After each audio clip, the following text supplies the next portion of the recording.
Okay, we'll close the regular meeting At that time, what time? at 11:07. That's just an Six. extra. And open the public hearing for Do you want to say a few words? Okay. All right. Good morning, gentlemen. My name is Nate Gallagher. I'm with ATR Engineering. I was part of a group of folks who have worked together to help draft this One Watershed, One Plan. That group was primarily the Red Lake County, the Pennington County, the West Polk Soil and Water Districts, and then the Red Lake Watershed District, of course, was another entity, and then all the counties involved, and that's why we're here today, were included in that planning process. We have a draft plan that has been put out for 60-day review. That 60 days is now over, and we have comments that we are incorporating into the final plan. And the reason this hearing is being held is to seek further input, yet more input, if you will, on the plan, so to speak, so we have a full record and documentation of public involvement. Ron and Chuck have been at some of the meetings, I think, and maybe kept you all up to date, but what I'm going to give you here this morning in about 15 minutes then is an overview of the process used to come up with this plan. If you've ever read a watershed plan in the past, it typically was done by organization, whether it was the soil and water, whether it was the watershed, state agency, even a county had its own water plan at points. They're trying to boil it down to one plan for many organizations. And with this being a pilot, one of 5 throughout the state of Minnesota, we found that that was in some ways challenging and a pretty big effort, but I think well worth it in the end. So raise your hand if you have questions. The ultimate goal here is for any comments that then we would try to either answer the question or incorporate it into the plan. But without further ado, I'm going to get right into the overview of what we have done. Okay? There you can see the general outline of this is for the Red Lake River only. Red Lake River sub-watershed of this area. And you can see where Red Lake County fits into that. You've got basically, see if I, a little kind of that western third of Red Lake County is in that Red Lake River sub-watershed. Future plans will be written for the Thief River, the Clearwater River, etc. Okay? So that there you can see the geography of where this plan is trying to address problems with water. It's been a long process, about 18 months plus or minus, maybe even a little longer, maybe about 2 years from when it was being discussed initially. And along the bottom there you can kind of see a timeline where we had different steps that we addressed to build this plan. This plan is actually kind of built like a house. It's got a foundation, it's got floors, walls, roof, all the infrastructure of this plan was done in kind of a linear fashion, one thing building on the next. And it is also framed around guidance provided by the Board of Water and Soil Resources. And I know you can all read, so I'm not going to go through every one, but it's prioritized, targeted, and measurable. They wanted the plan to commit to action and try to measure the results as opposed to just some generic, well, let's just try to make things better around here. This is an attempt to try and really kind of focus in on certain problems, certain areas to make things better. It also followed state rule, Minnesota 8410, and is intended to cover all kinds of things, both surface water, groundwater, habitat, flooding, water quality, all these kind of buzzwords, mom and apple pie for sure, but it really is comprehensive in nature. It attempted to address all water-related concerns within the sub-watershed. And then this is just a snapshot. We had a 14-page guidance document from Bowser that we followed to develop the plan and the process. Now I'm going to talk through the process itself. I'm going to try to keep this informative. The first thing we did was, what are our issues? What's going on in the Red Lake River sub-watershed? Okay, we identified issues because you really can't solve a problem if you can't identify it, right? Then the next step was resources. What are the streams, ditches, potentially lakes, which there aren't many of in this watershed, or even land types like habitat, like prairie, ridges, etc. What are the resources that we're talking about? So we've got issues, we've got resources, and then we broke it into 3 planning zones. If you can imagine going way to the east to Red Lake, all the way through Red Lake Falls to East Grand Forks, east to west is a huge geographic distance. So we broke the plan into 3 parts: an upper zone, a middle zone, and a lower zone. Okay? Then towards the bottom there on the bullets, we came up with priority statements, and that, I'll show you some examples. We said, okay, we've got the issue, let's say it's flooding. Well, it's a pretty broad issue. We've got the resources, let's say that's the Black River.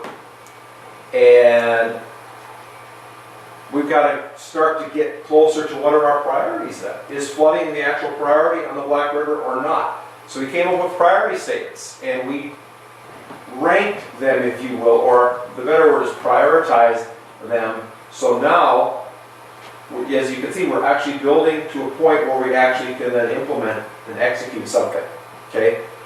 Last but not least was the state, and I think we would all agree, wanted this to be measurable. They wanted goals for the actions that these governments would take, where we can say 10 years from now, it worked, or it didn't, or we got this far towards our goal. Okay? So that's kind of the overall concept, and I'm just going to step through each piece. The basic plan layout follows those same steps, kind of organizes the thing until we get right down to this. This is kind of the key of the plan. Targeting and implementation, right? We need an actual roadmap to the projects that are going to be implemented. The executive summary is, if you are interested, it's I believe a 12-page document. I brought copies. So if you, after we're done here, and you say, you know what, I want to read that executive summary, I have a copy here with me. It's also online. All this planning process was put online on the West Polk website. So like any good plan, you have an executive summary that gives anybody a chance to kind of get an overview. Then you have an introduction, okay? Basically laid out the framework of how the Red Lake River is geographically, etc. One thing about this plan, a lot of times watershed plans are what we call a watershed story, where it kind of tells you about the land use and the water and the streams. This is kind of light on actual like geographical and historical information. It's more of an implementation plan. So that was one way we moved away from more of the traditional plan of just fluff, if you will, or information, and tried to get right to implementation. And not everybody was maybe happy about that, but that's kind of how it was set up. Okay? Talked about the planning zones. What we did was we took these list of issues you can see there vertically on the right there, things like soil erosion, water quality, altered hydrology. That has to do with basically drainage and ditching and different things that we've done with our water over time. That's what the term. We took those and we boiled them down to, like I said, an actual order of importance or otherwise prioritization to the very bottom where we came out and had our priority issues. Okay? These were the 9 areas that we started to focus on exclusively, or at least in earnest as a prioritization. Okay? Any one of those in that list, I think you would probably agree, has some relevance in this overall area. What was altered hydrology again? That's like drainage. Okay. Diversion of water, drainage of water. It could be, I suppose, retention of water too. I mean, it's anything that we've done. It could even be land. A tile would be a great example of how we've just altered how our water behaves as it runs off.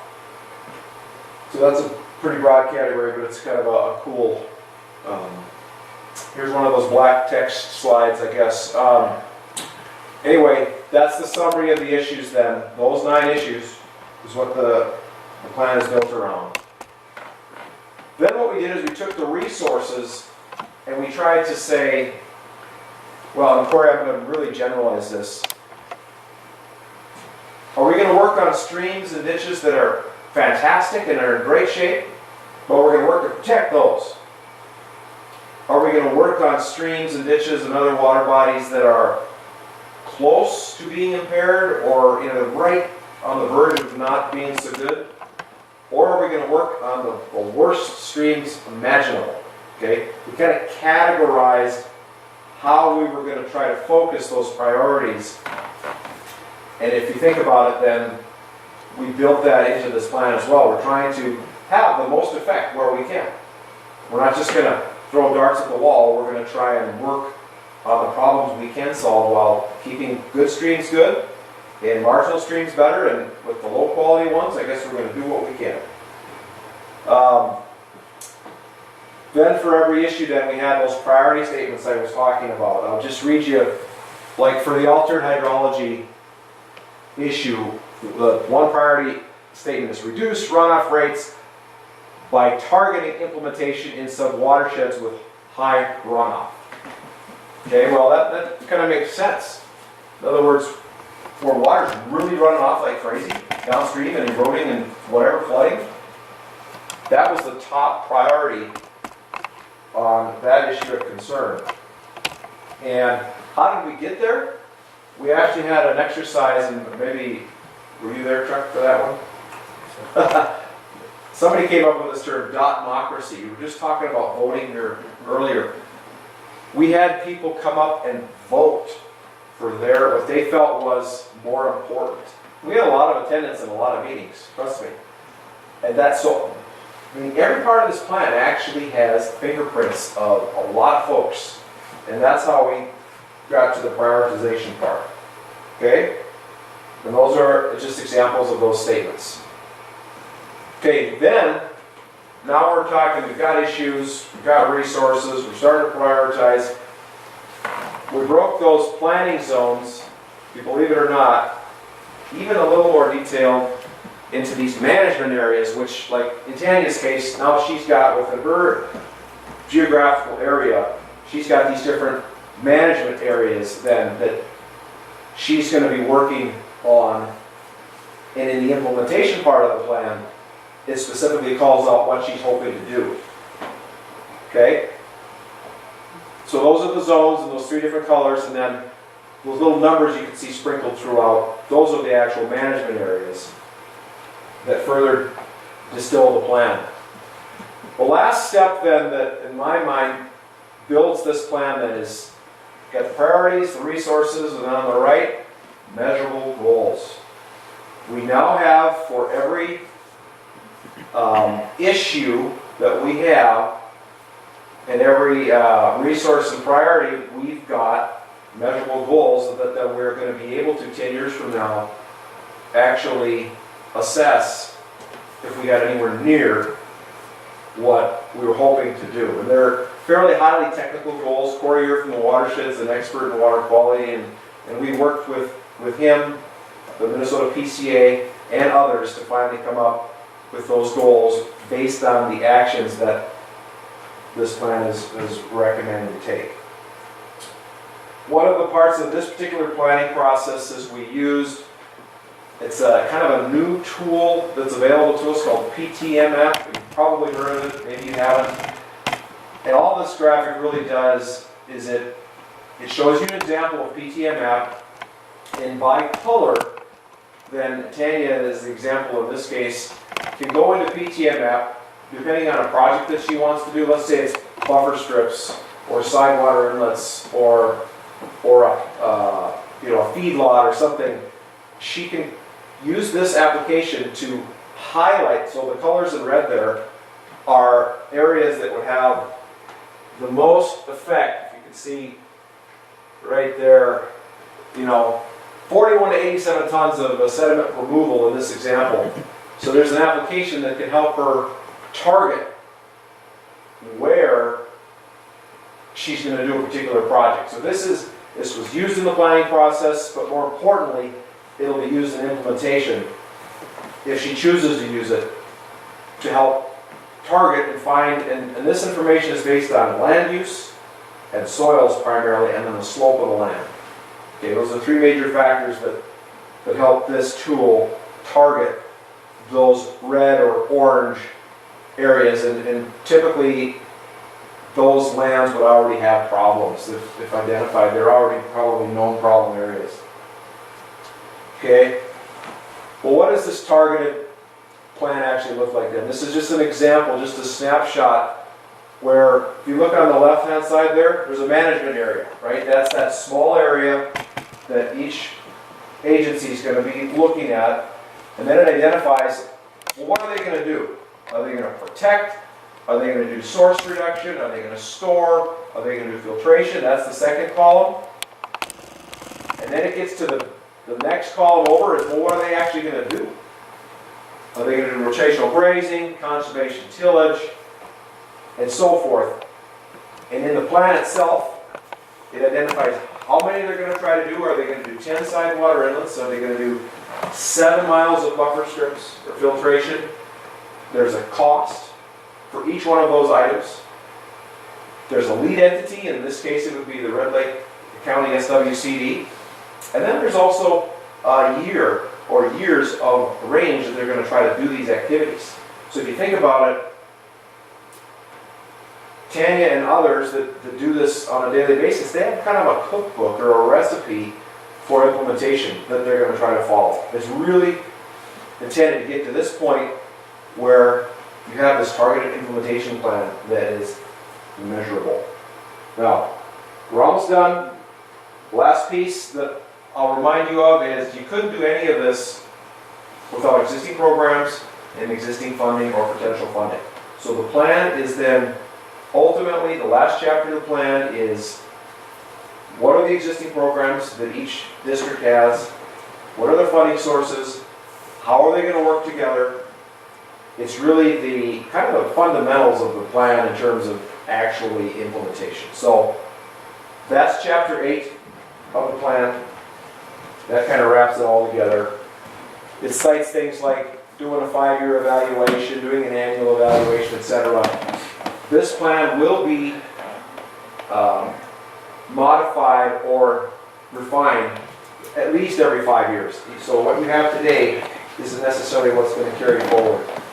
Here's another one of those slides. I guess the point of that slide is simply that for every one of these zones, we have a number of practices that are going to be implemented. And we have them literally numerically to the point where for the, what would you say, the middle zone is your zone of most interest? It's $20 to $30 million worth of projects identified in 10 years. Seems like a big number. We've got those numbers total in terms of the cost estimates, but those projects are drawing on many, many funding programs, including watershed funding programs. And according to the information I'm getting, Bowser is bringing money to the table for watershed implementation. So this is not an unfunded mandate. This plan is actually going to be backed up with project money eventually. That's my understanding. Is that fair to say? It's up to the legislature, but hopefully. That seems to be where they're going. So I think with that, I'm almost done. I just wanted to draw your attention to the fact that all of this is on their website. They have kind of a project planning website, swcd.com. And I have copies of the executive summary. If you so choose to peruse that, and I would end the presentation at this point and take any comments or questions you may have. How does this affect any farmer that wants to do any ditching? Well, I'll take the first stab at that. First of all, this doesn't change any existing laws and rules. So if, depending on where, I guess it's in the Red Lake Watershed you'd be talking about, private field drainage is not currently permitted. It's not even regulated by the Red Lake Watershed District. So technically it wouldn't affect that at all. Tile is permitted by the Red Lake Watershed District, so they would need a tile permit. But I think that the bigger picture is if that landowner is having problems or flooding, a phone call to the Red Lake SWCD or the Watershed District is probably in their best interest because these agencies will work with that landowner in a partnership. And this plan may access money for a project to address a problem. But there is no new mandate against ditching or whatever on a private level. That doesn't change. Is it gonna save money and time? This plan? Yeah, for both being one plan? I don't know. What we're doing now? I don't know the answer to that question. Well, it's just to be seen. I mean, that's the ultimate hope that yes, it will reduce overall cost because you're reducing redundancy on planning efforts instead of a county plan and a watershed district plan that cover the same area. It's one planning effort, reducing the number of meetings. You know, through this pilot, we had a little bit of, you know, back and forth, and it took a little longer than I think we all expected, but I think that's going to just improve as we learn and build the program. And I need to thank you for being part of the pilot effort because we did learn a lot, and we appreciate you guys volunteering to do that.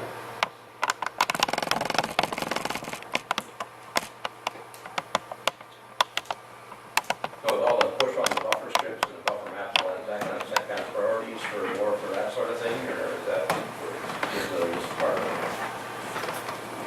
I think that our soil and water office already has those areas identified.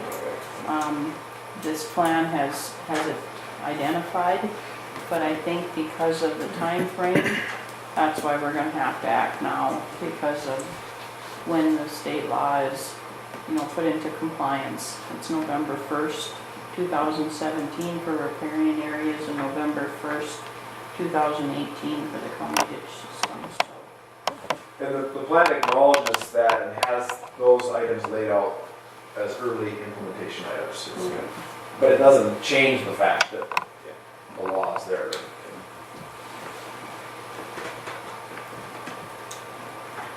The law's been there for quite some time, hasn't it? For the buffer, Yeah. I think it just kind of became final though here in the last. No, it was, 2015 session is when it was passed. but I think there was requirements on the county ditch systems back in the 70s. Oh, yeah. Oh, yeah, before. So- Yeah. But the new law is spread about a lot of other places. So. Yeah, the old ditch law just required them after, I think it was 77, if they had been redetermined, or a new system after that. So if they were an older system that had never had a redetermination of benefits done, they weren't required on those ditch systems. But then there were the shoreline rules which, across the state, which required buffers on public waters, but those were rarely enforced. Very few counties enforce that at all.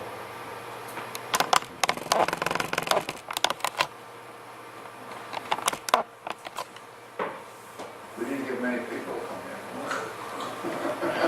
come It's that good. here. Yeah, I don't know. No news is good news. It might be the weather. Oh, yeah. Big place, yeah. And it's scared away. Has there been any opposition, or like you were at a couple other meetings today, or one earlier meeting, or? Yeah, I was at the Polk County hearing before this, and no, there was no opposition. There was just a couple comments that the policy committee member that were there thought it was a good process. There was one question from a commissioner over there that wasn't involved, that just asked about aquatic invasive species being addressed in the plan, and they are in there. So, but it wasn't a priority identified in the plan because there isn't many lakes in this watershed. Nate, you said the Clearwater, when that gets going, is that going to just move right into this plan then? Or is that gonna be a separate thing? Separate plan. I believe the Red Lake watershed, or Corey's here, they're gonna do the same process for the Thief River, starting in, well, now or early in 2017. Yeah. And I'm currently working on the Clearwater River. There's a big water quality study, this watershed restoration and protection project that'll come up with a lot of the. Because the best way to do it is to do that water quality study first, and you get a big list of recommendations from that that you can just put into the one watershed, one plan. We didn't have the Red Lake River one done beforehand, but, well, the Thief River one done, so that should make that one watershed, one plan process easier. And then the Clearwater one, if we wait a year or so to start that one, then we will have a total maximum daily load report, which will tell us how to restore waters that are not meeting water quality standards. And we'll also have this watershed restoration and protection strategy, which will cover all the waters in the Clearwater River watershed, and like how to restore impaired waters, and then how to protect the ones that are in good quality. Yeah, that's something we learned through the pilots, is it's very important to have that RAPS, the Watershed Restoration Protection Strategies process, done before starting one of these, just because it does save a lot of time. Would have saved a lot of effort. Does Clearwater go out of the Red Lake watershed's jurisdiction? So it's part of the, Entirely in there, or is it? Clearwater River is in the Clearwater River watershed. It's just Sure. in Red Lake Falls at the confluence, right into Red Lake Falls. To run that right here. This is where the Clearwater will come in. And so the Clearwater River watershed, that'll be all of this and the rest of Red Lake County to the east. But the watershed. Watershed district, yep, it's within our district. Yeah, we have the, It's all the way into your district. Yes. yep, everything that flows into the Red Lake River. So the Red Lake River, the sub-watershed, the Thief River, Clearwater River, upper and lower Red Lakes, plus we got the Grand Marais Creek watershed. It's a big area.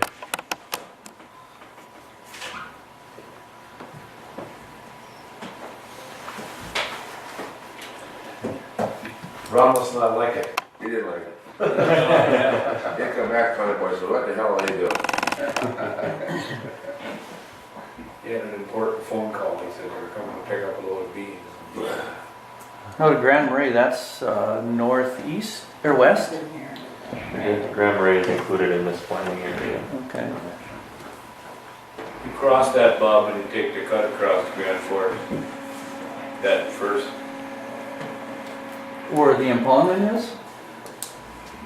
no, keep going. When you're On the other side of? on the other side of 75, that stream-like thing you cross, that's the Grand Marais.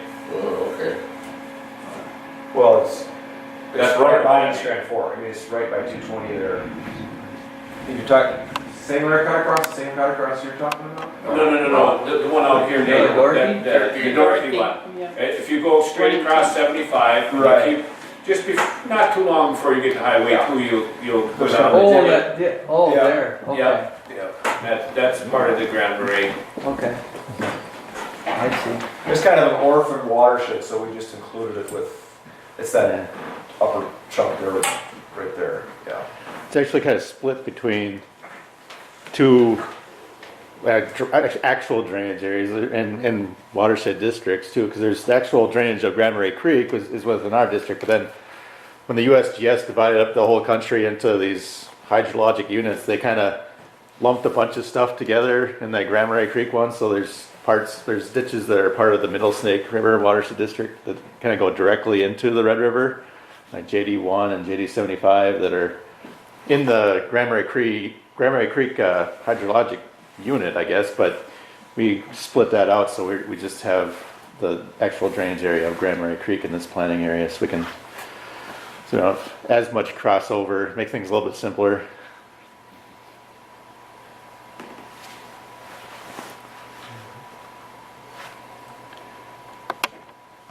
Well, thank you. Thank you. Thank you.